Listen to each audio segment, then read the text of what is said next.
All women are different, but they are all women. This video is androcentric from a men's point of view and is presented as opinion, commentary, and debate. Expressing opinions is not violence. These are ideas to challenge, question, and argue in public, because classical liberalism relies on the First Amendment for its dialectic. If you are a feminist, then consider this. If patriarchy truly existed as claimed, feminism could not. And if all men are trash and women are equal to men, then what are we to conclude? Women will die for their children, men will die for their wives and children. And God chose to die for all mankind. Authority rolls up with responsibility. If this framing of facts offends you, click off to a cute cat video. Proceeding further will expose you to gamma bias and criticism directed at ideas, claims, institutions, not at any individual's virtue or dignity. Our method follows the 7 liberal arts: the trivium, grammar, logic, rhetoric, and the quadrivium, arithmetic, geometry, music, and astronomy, and the transcendentals, the good, true, and beautiful. If this framework is not for you, feel free to exit now. It's no disgrace. Women are wonderful. God bless America. Men are great. Feminismus delendus est. First Principles: Rebuilding the Masculine Mind on the Ruins of Modernity. Written by Conrad Riker. Available now. Links in description. The Epistemology of the Soy Candle. Why your fluid reality is a system crash and the Etsy revolution is just parasitism on the patriarchy's hardware. You have just read the delirious manifesto of a mind at war with reality. Picture her, cross-legged on the floor at 3 a.m., furious that a man dared apply the immutable laws of logic to her night journal of grievances. She declares his observation of her disorganization to be epistemic injustice and violence. Let us define terms strictly. A thought that refuses coherence is not a quantum fluidity. It is intellectual rubble. She wails that her ocean of being cannot fit into the thimble of masculinity, failing to realize that an unbounded ocean is just a destructive flood. Masculinity is not a thimble. It is the seawall, the dam, the levee that keeps her emotional incontinence from drowning the harvest of civilization. She calls logic oppression because logic is the one authority figure she cannot manipulate with tears. She fancies herself a revolutionary because she hawks vagina candles on Etsy, claiming this weaponized aesthetic delegitimizes the civilization men built. The mathematics tell a different story. She is a parasite protesting the host. The silicon chips she uses, the fiber optics she transmits her rage through, the electrical grid humming in her walls, and the police force guarding her rent-controlled sanctuary were all engineered, built, and maintained by men. Men constitute the net positive tax base. Women extract the welfare surplus. She is not tearing down the phallocracy. She is a spoiled child sitting in a high chair built by men, throwing her food on the floor and demanding a Nobel Prize for the mess. She rejects linear progression because linear progression implies causality, and accepting causality means accepting responsibility, a fate worse than death for a solipsist. Do not be fooled by her shrieks that compliments are violence and logic is assault. This rhetoric is a tactical smokescreen designed to obscure the grim reality of her ideological victory. While she plays the victim over a man calling her pretty, men are being run through the meat grinder of a legal system optimized for female hypergamy and vindictiveness. While she laments the politics of compliments, fathers are ending their lives at 4 times the rate of women. Often, after being stripped of their children and assets in closed-session family courts that operate on the hysterical standard of her feelings rather than the reasonable man's standard of law. She demands the right to chaos, but look at the cost. Millions of abortions treated as a sacrament of convenience, a cuckoldry rate that would make a cuckoo blush, and a generation of boys drugged into submission for exhibiting masculine energy. She calls this freedom. It is the satanic inversion of natural law, where the state replaces the husband and the hive mind replaces the conscience. We are going to dismantle this madness brick by pathetic brick. We will dissect this epistemology of the abyss and prove that her fluidity is simply the borderline defense mechanism of a mind terrified of accountability. We will expose the lockup of parasitism that allows her to sell resentment while leeching off male utility. I will show you with syllogistic certainty that her worldview is not a new dawn, but a long, dark night of the soul. You will learn to spot the shit test hidden in her pseudo-intellectual jargon, and you will stop apologizing for the sanity she lacks. Bunkum article by a feminist PhD. I'm writing this piece, my sisters in the great work, from a place of pure, unadulterated fury. A fury so luminous it threatens to burn the cobwebs of the patriarchy right off the ceiling of my rent-controlled apartment. It is 3 a.m. I am sitting on the floor, surrounded by the shattered fragments of my night journal. This journal is not paper. It is the second skin of my resistance, the sacred repository of my perpetual community building with the unseen forces that whisper the truth of our subjugation. A man, a so-called logical man, told me earlier today that my thoughts were disorganized. He looked at my charts, my mappings of the male gaze, my collages of righteous anger, and he dared to suggest I lacked coherence. This is an act of epistemic injustice so profound it qualifies as violence. When a man looks at the fluid, shifting quantum reality of a woman's lived experience and dismisses it as unstable, he is committing a microaggression that ripples into a macro-annihilation. He is trying to force the ocean of my being into the tiny, rigid thimble of his masculinity. He is terrified of the gendered misreading of identity fluidity. He calls it dysfunction because function to him means serving the machine of Western civilization. To him, a woman functioning is a woman silent. A woman functioning is a woman serving, but we are not serving. We are the Etsy sellers of the revolution. We are the curators of the new dawn, crafting spells of resistance in our digital storefronts. We sell the crystals of our discontent. We package the herbs of our defiance. We are building an economy of the marginalized, a sisterhood of the discarded. Do not tell me that selling vagina candles and aura cleanses is not a revolutionary act. It is the total delegitimization of the capitalist phallocracy. We are taking the craft back from the guilds of the father. We are weaving a new web, a sticky trap for the egos of men who dare to question our pricing or our purpose. And let us speak of the poison they use to keep us small, the politics of compliments. Have you ever noticed how women's praise is often conditional? You look pretty today, you're so agreeable when you smile.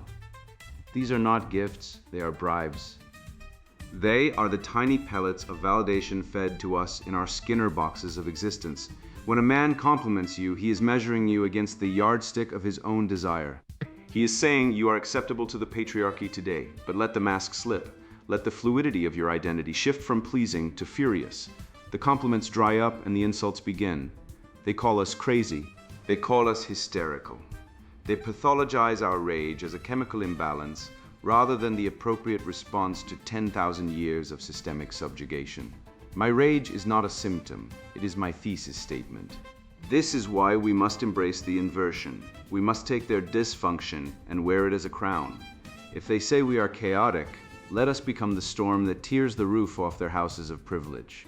If they say we are too sensitive, let us feel so deeply that the vibrations shatter the glass ceilings they thought would keep us out. We must practice the ultimate alchemy, turning their disgust into our goal. We do not need their linear progression. We operate in the spiral, the labyrinth, the dark woods where the logic of the Father cannot follow. We must continue our community building in the shadows, in the night journals where we write in the blood of our detractors, metaphorically, of course, for now. We must support the Etsy sellers who weaponize their aesthetic against the gray-suited armies of the status quo. We must reject the epistemic injustice that denies our truth. The world of men is ending. It is a dry, dead thing, crumbling under the weight of its own rigid categories. We are the water that will wash it away. We are the flood, and we will not be dorchinizing for the damp. The epistemology of the abyss, why calling logic oppression, is a confession of insanity. A logician once watched a woman burn down her own house because she didn't like the color of the curtains. When the fire chief arrived and asked why she didn't simply repaint them, she called him a fascist. That, in miniature, is the entire project of modern feminism. Our subject today is a woman sitting on her floor at 3 a.m., surrounded by the wreckage of her own journal. Furious that a man noticed her thoughts were disorganized, she calls this epistemic injustice. I call it accurate map-making.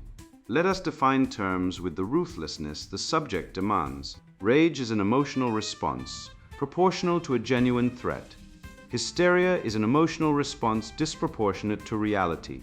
When a woman reacts to a logical critique, your thoughts lack structure by announcing she is the victim of macro-annihilation. She has not discovered a new form of heroism.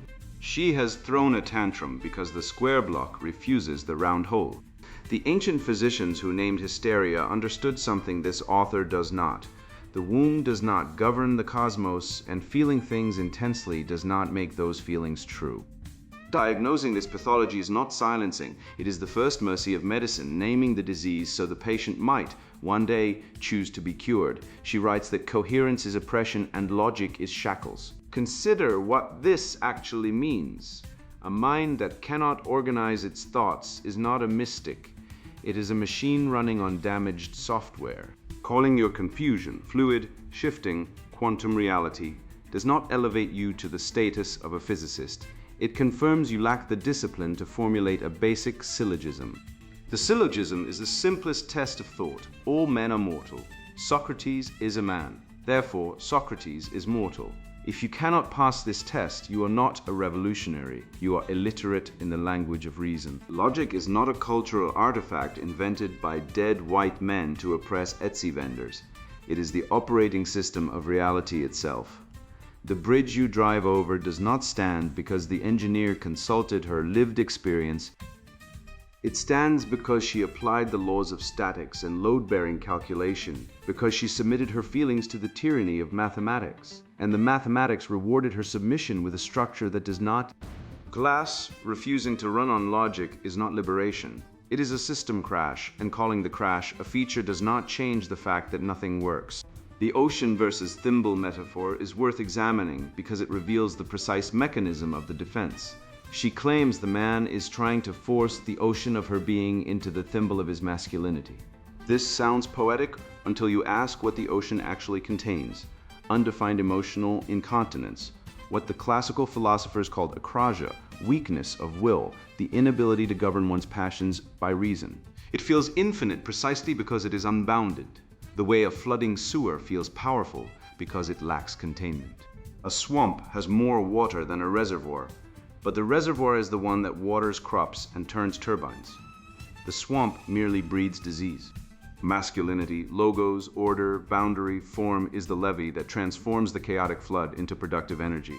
Without it, you do not get a majestic ocean. You get standing water, mosquito-borne illness, and a smell that makes the neighbors complain. Then comes the word quantum. This is the hallmark of the pseudo-scientific grifter, the intellectual equivalent of wearing a lab coat to sell essential oils. Subatomic particles do not care about your feelings. They obey strict mathematical laws with a precision that would make a Swiss watchmaker weep. The Schrödinger equation does not resolve based on who feels more validated.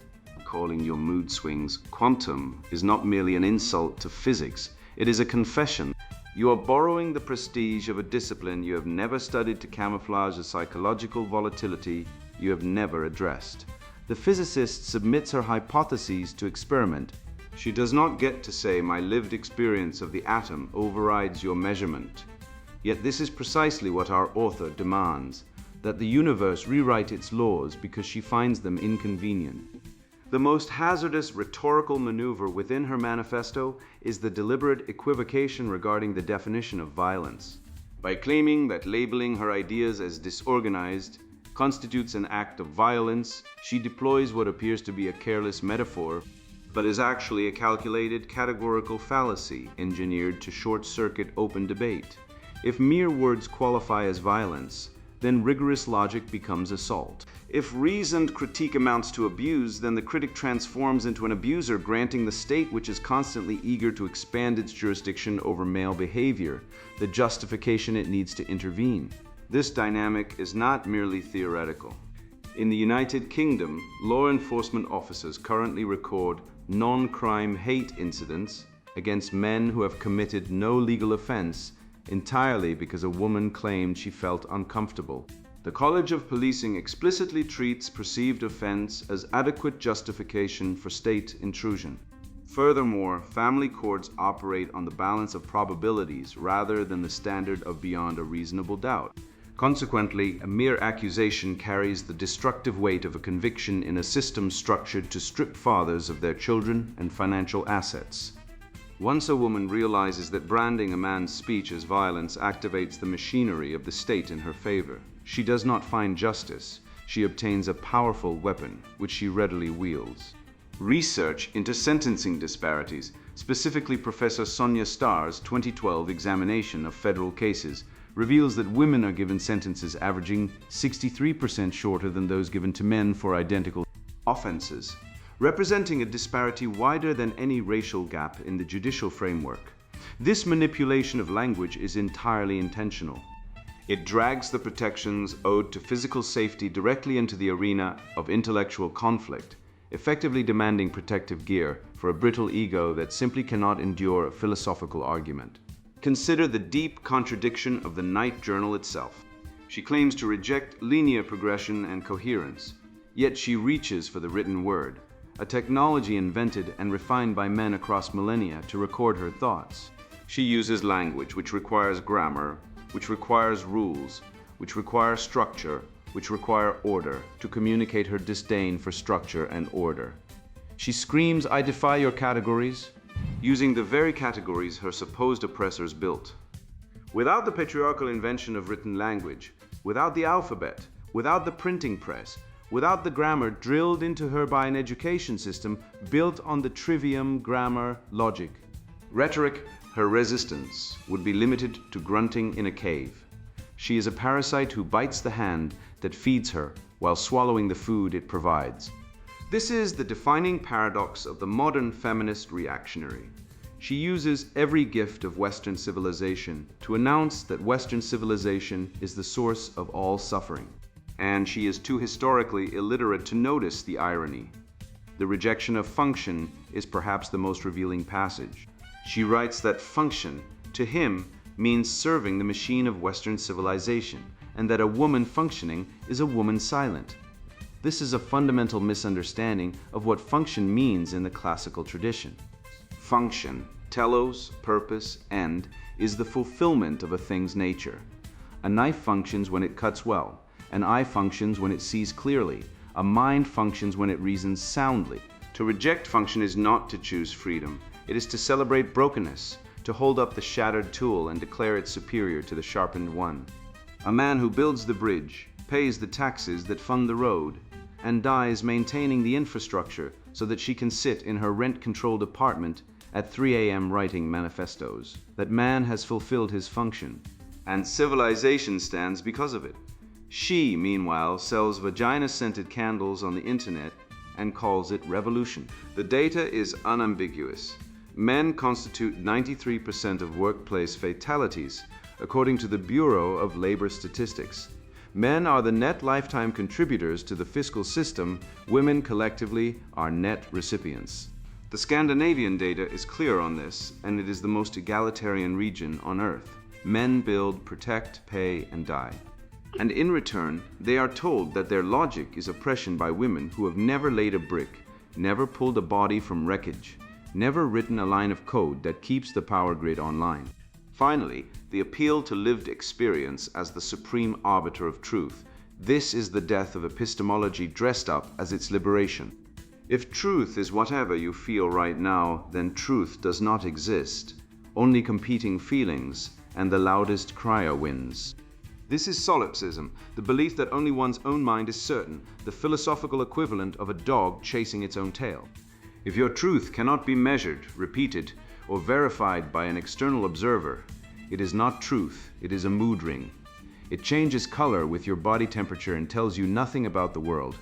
The scientific method, the greatest intellectual achievement of Western civilization, was built precisely to escape this trap. It says, I do not care how you feel. I care what the data shows. This is not cruelty. It is the only path to knowledge that has ever worked. And every single advance that allows this woman to broadcast her manifesto at 3 a.m., the electricity powering her device, the semiconductor chips processing her texts, the fiber optic cables transmitting her rage. The algorithm serving it to the public was built by men who submitted their feelings to the discipline of measurable, repeatable, verifiable reality. She is a passenger in a car built by the very system she claims is oppressing her, screaming at the driver that roads are a patriarchal construct, too entitled to notice that if he stopped, she would be stranded in the dark with nothing but her night journal and her feelings to keep her warm. The remora does not build fins, it does not evolve jaws or engineer a more efficient tail. It attaches, it consumes, and if it could speak, which mercifully it cannot, it would call it suction a disruption of predatory hierarchies. What we are witnessing across the entire feminized economy is not creation, but consumption wearing creation's mask, decoration masquerading as design, curation pretending to be craft. Aesthetic performance billed as productive labor. The gap between what is claimed and what is delivered is not a minor categorical error. It is the difference between the aqueduct and the candle, between the load-bearing wall and the motivational poster taped to it with washi tape bought on Amazon Prime, delivered by a man in a van over roads graded by men with machines, to a door she did not hang. The alchemy of parasitism, vagina candles, and the infrastructure of resentment.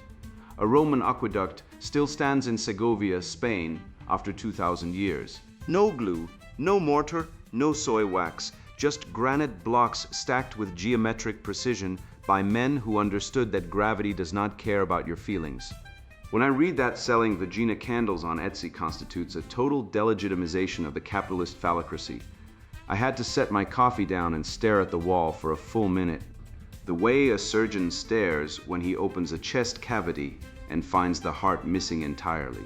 The disparity between what men have objectively built and what this ideology claims as equal labor is not a matter of interpretation. It is a measurable, observable, empirical chasm. Men laid the transatlantic cables. Men forged the steel that became the rails. Men wrote the protocols that became the internet. Men mine the cobalt. Men pour the concrete. Men maintain the electrical substations at 3 in the morning when the temperature is -20 and the wind chill makes exposed flesh go numb in under 60 seconds. 93% of workplace fatalities are male. The parasitic relationship could not be more stark if God Almighty drew it on a whiteboard with a red Sharpie. You cannot delegitimize a system you depend on for every single calorie of energy you consume, every packet of data your phone transmits, every flush of your toilet carrying your waste to a treatment plant designed by a male civil engineer. You are not smashing the phallocracy. You are a remora fish attached to the belly of a shark, convinced the shark exists to serve you. Let us conduct a brief forensic accounting of the EC revolution. Our author writes from a rent-controlled apartment. Rent control is a market distortion enforced by municipal government, funded by property taxes and federal subsidies, underwritten by a tax base where men contribute net positive lifetime fiscal input and women, taken as a cohort, draw net negative. The data out of Scandinavia, where gender parity has been pursued more vigorously than anywhere on Earth, shows men remain the net lifetime contributors and women the net lifetime recipients of state transfer payments. Every dollar of welfare that underwrites her rent-controlled existence was extracted, under threat of state violence, from the surplus labor of men who will never receive a fraction of what they paid in.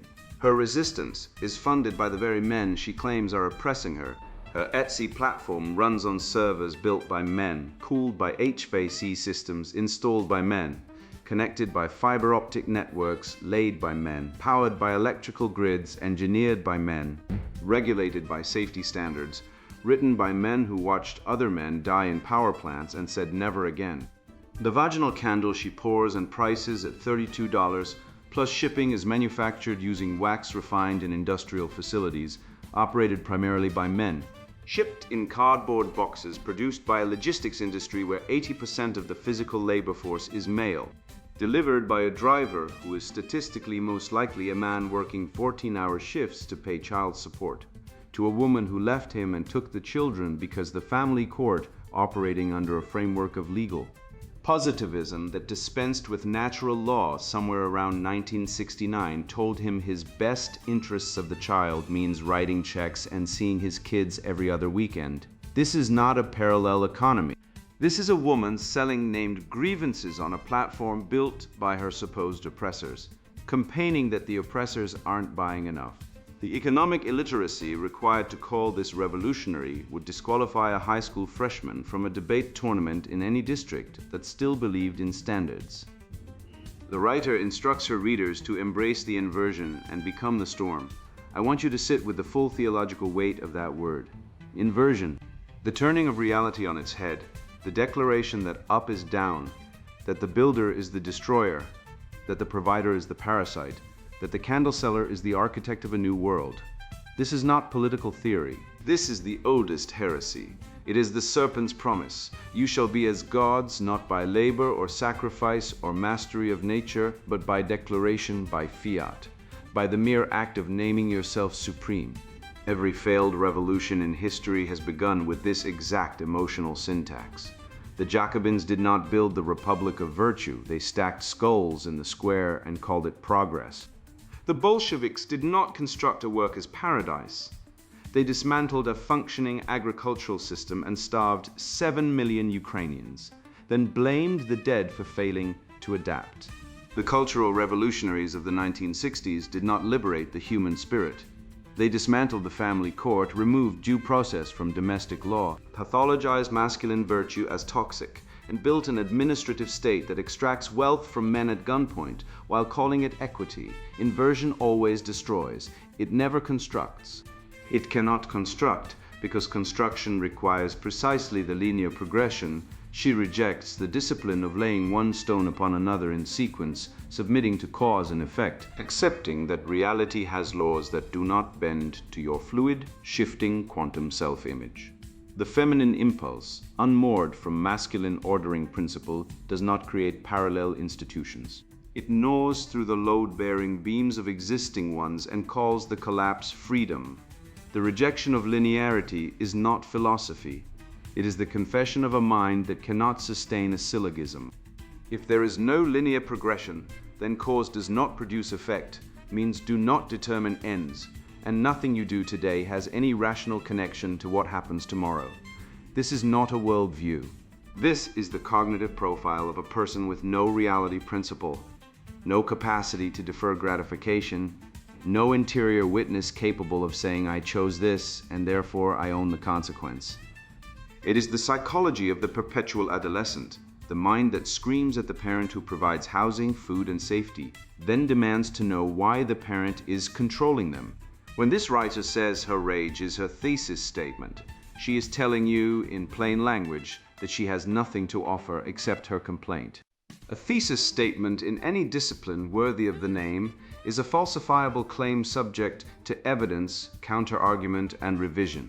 Her thesis is unfalsifiable by design. If you agree with her, you confirm her premise. If you disagree, you prove her premise. If you ignore her, your silence is violence. This is not logic.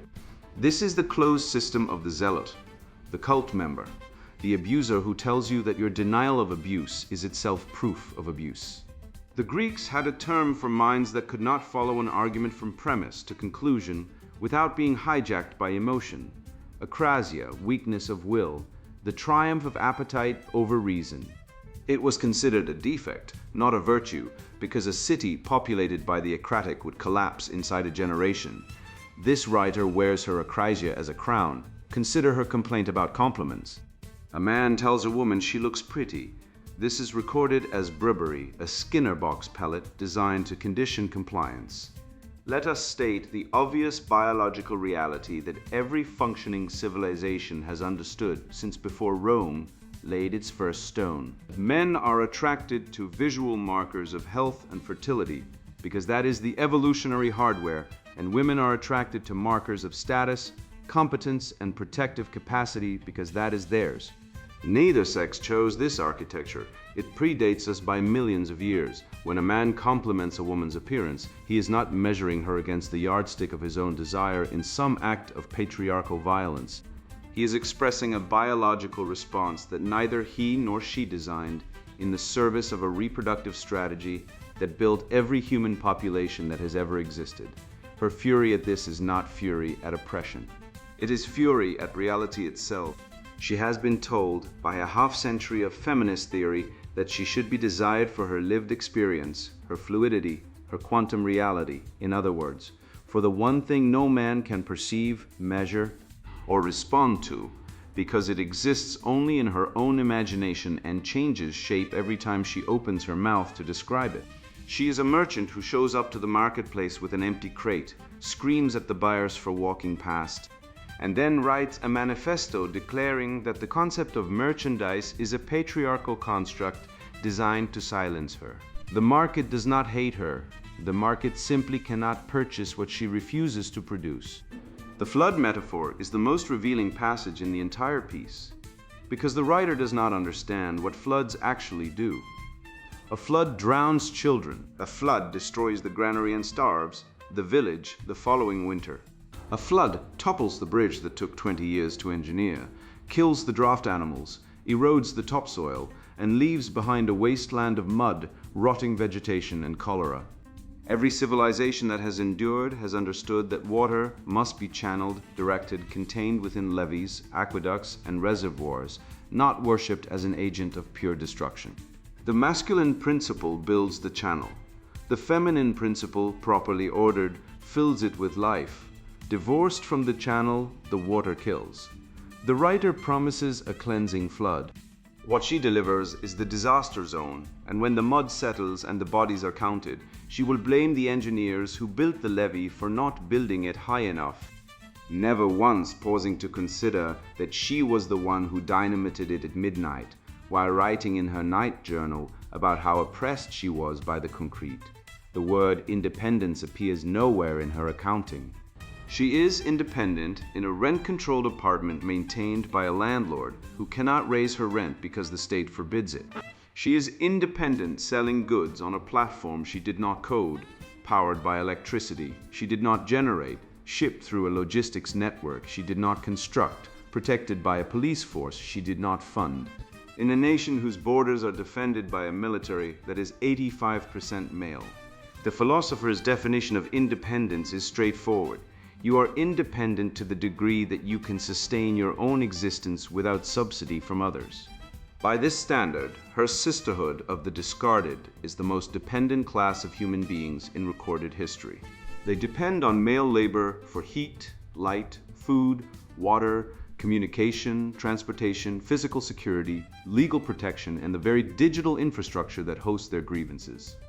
They are not remora fish on the shark, because even the remora performs a service by cleaning parasites. Our author performs no service, claims credit for the shark's swimming, bites the gills, and then publishes a manifesto about how the ocean belongs to her now. The tragedy is not that she believes this.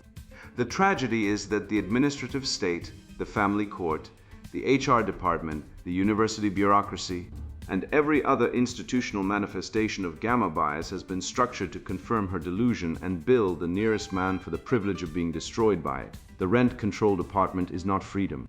It is a cage with the door welded shut from the outside, and the man who paid for the welding is the one she calls her oppressor.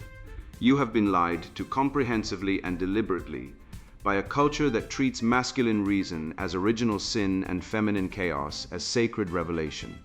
Let me give you the actual numbers, stripped of the poetic fog. Men account for over 75% of suicides globally, build and maintain over 90% of critical infrastructure, die in over 93% of workplace fatalities, and remain net positive taxpayers across every lifetime cohort ever measured in the developed world. Women, by contrast, draw down more in state services than they contribute in taxation, vote reliably for the expansion of that extraction machinery, and then publish essays at 3 a.m. about how their disorganized thoughts constitute a quantum reality that the patriarchy is too rigid to comprehend. The family courts operate on what amounts to spectral evidence. A woman's accusation becomes conviction on the balance of probabilities, while a father's evidence is filtered through a system built on the assumption that masculinity itself is a risk factor. Somewhere between 10 and 30% of men raising children they believe are their biological own are deceived. And the legal system will not permit them to discover this without the mother's consent in many jurisdictions, because her emotional comfort outranks his right to know the truth about his own lineage. Over 60 million abortions occur worldwide every single year, a death toll that dwarfs every war in human history combined, and it is framed as a healthcare right, rather than what any honest civilization would call a blood sacrifice to the altar of consequence-free sexuality. These are not opinions. These are demographic and legal facts that you can verify before your coffee gets cold. The essayist types her manifesto on a machine built by male engineers, powered by a grid maintained by male linemen, transmitted through fiber optic cables laid by male laborers, inside a building constructed by male hands, protected by a police force funded by male tax surpluses, and she has the audacity to call this oppression. This is not revolution. This is a dog biting the hand that fills the bowl, while insisting the bowl appeared by magic. The easy economy of resistance she celebrates is a toddler's tea party staged inside a fortress built by men she despises, and the moment that fortress cracks, she will not be selling vagina candles to the invaders. She will be begging the very men she denounced to do what men have always done. When the walls are breached, stand between the threat and the women and children, and absorb the cost with their bodies. You are no longer obligated to pretend that chaos is wisdom, that feelings constitute evidence, or that the civilization your grandfathers built with their blood and sweat is somehow a prison from which you need liberating. You have seen the mechanism stripped bare, the gamma bias that renders your suffering invisible, the empathy gap that makes your disposability a feature rather than a bug, the institutional stack that taxes you to fund your own replacement and then calls you a tyrant for objecting. You now possess what they cannot forgive: clarity. Walk out of here with your spine straight and your mind sharp. Speak the truth plainly. Define your terms ruthlessly. Refuse the guilt they have tried to staple to your chest since birth, and build the logocentric civilization that is your birthright. The levee holds because men hold it. Never apologize for being the thing that keeps the flood at bay. And now the sponsored book introduction, First Principles, Rebuilding the Masculine Mind on the Ruins of Modernity. You are holding a declaration of war. Not the kind fought with bullets and bayonets, though make no mistake, the casualties are real. This is a war for your mind, your identity, and your birthright as a man. I wrote this book because I lived through the destruction that modernity promised would never happen. I believed the lie that if I played by the rules of a neutered society, if I was agreeable and accommodating, I would be respected, loved, and left alone. Instead, I watched everything I built get dismantled by a system designed to extract male labor and male silence while punishing male virtue. My breaking point was not dramatic in the way cinema portrays. It was quiet, bureaucratic, and savage. It was a family court judge signing a document that reduced my fatherhood to a bi-weekly visitation and a child support payment, all on the word of a woman whose primary evidence was her own feelings. I sat in that courtroom and realized that not one person in the system saw me as human. I was a revenue source, a problem to be managed, a beast of burden whose only virtue was my capacity to produce and whose only sin was my expectation of justice. That moment was my ego death, though I did not have the language for it at the time. I descended into a hell that most men never escape. I lost my home, my children's daily presence, and the illusion that the institutions I once respected had any interest in truth. The law was not blind, it was gynocentric. The state was not neutral. It was a machine designed to replace fathers with government checks and to pathologize male strength as a disorder requiring correction. I was forced into a liminal space between the man I thought I was and the man I was meant to become. Most men who enter that space never return. They drink themselves into oblivion or check out entirely, choosing the chemical anesthesia of digital distraction, casual vice, or the final exit. I chose to fight, but not with the weapons my enemy expected. I fought with grammar, logic, and rhetoric. I fought with the accumulated wisdom of every civilization that recognized the masculine as the generative force of order in a universe that constantly leans toward chaos. This book was forged in that crucible. It is the systematic reconstruction of a masculine mind on the ruins of everything false, everything parasitic, and everything that told you your strength was a disease. I spent years tracing the etymologies of the words that have been weaponized against men. Patriarchy does not mean oppression. Its root is pater father, and it describes the social architecture that protects women and children at the expense of male labor and male lives. Toxic masculinity is not a clinical term. It is a rhetorical weapon designed to make you apologize for the traits that built every hospital, bridge, legal code, and philosophical system in human history. Equality has been inverted from its classical meaning of proportional justice, where equals receive equal treatment, into an ideological battering ram that demands identical outcomes from unequal inputs. These are not accidents of language. They are deliberate acts of semantic warfare, and you have been losing that war because you did not know it was being fought. I wrote this book for men who sense that something is deeply wrong but cannot yet name it. It is for men who have been divorced into poverty, falsely accused, passed over for promotions they earned, or shamed for exhibiting the competence and aggression that civilization requires. It is for men who refuse to accept that their highest calling is to sit quietly and apologize for existing. It is for men who understand, or are ready to understand, that the universe has a structure, that truth is objective, and that masculinity is not a social construct, but a biological and spiritual reality encoded into the very architecture of creation. If you are looking for a book that will comfort you with pleasant lies, put this down immediately. Go watch a streaming service, buy another video game, or find some other anesthetic that will help you endure the slow euthanasia of your potential. There is no judgment here. The path of truth is not for everyone, and most men will choose comfortable slavery over the painful liberation that reality demands. But if you are the kind of man who would rather stand bleeding in the truth than sit fat and smiling in a lie, then what follows will give you the intellectual weaponry to reclaim your mind, your mission, and your place in the order of being. Over the coming pages, we will descend into the architecture of the false world that has been constructed around you. We will examine how the modern matriarchy operates, not through conspiracy, but through the predictable incentives of a system that rewards female solipsism and punishes male agency. We will rebuild your capacity for logic by teaching you to identify and dismantle the dialectical tricks of feminism, postmodernism, and cultural Marxism, ideologies that collapse the moment their premises are exposed to the light of formal analysis. We will recover the natural law foundations of male dominion, not as a license for tyranny, but as the biological and theological reality that men are called to provision, protect, and produce the conditions in which human flourishing becomes possible. We will discuss the biological realities of male and female nature, including the uncomfortable truths about hypergamy and female mate switching that science confirms, but polite society forbids you from acknowledging.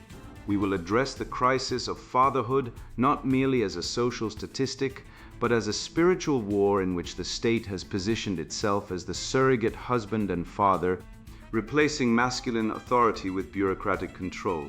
You will learn why physical strength is not vanity, but moral discipline, why brotherhood is not optional, but essential, and why the ancient rituals of initiation were not primitive superstitions, but sophisticated psychological technologies designed to transform boys into men capable of carrying civilization forward. You will confront your own shadow, that reservoir of unmetabolized aggression and suppressed power, that left unintegrated will destroy you from within. You will discover that the spiritual battlefield is real, that the war against masculinity is fundamentally a war against the logos, the rational principle that orders the cosmos, and that your role as a man is to serve as a living pillar of that order in a world that has declared war on reality itself. If you are a feminist looking for material to be outraged by, you will find plenty here to cite out of context. Though I suspect your arguments will fare no better against formal logic than they have against biological reality. If you are a man who has built his identity around female approval, who measures his worth by the validation of a culture that despises him, this book will be painful. It will ask you to let the old self die, and that death is agonizing. But what waits on the other side of that death is a sovereignty that no court, No ideology and no lie can take from you. The choice is yours. You were given a mind, a will, and a limited amount of time. Use them. The ruins are all around you. It is time to build. First, principles. Rebuilding the masculine mind on the ruins of modernity. Written by Conrad Riker. Buy now, links in description.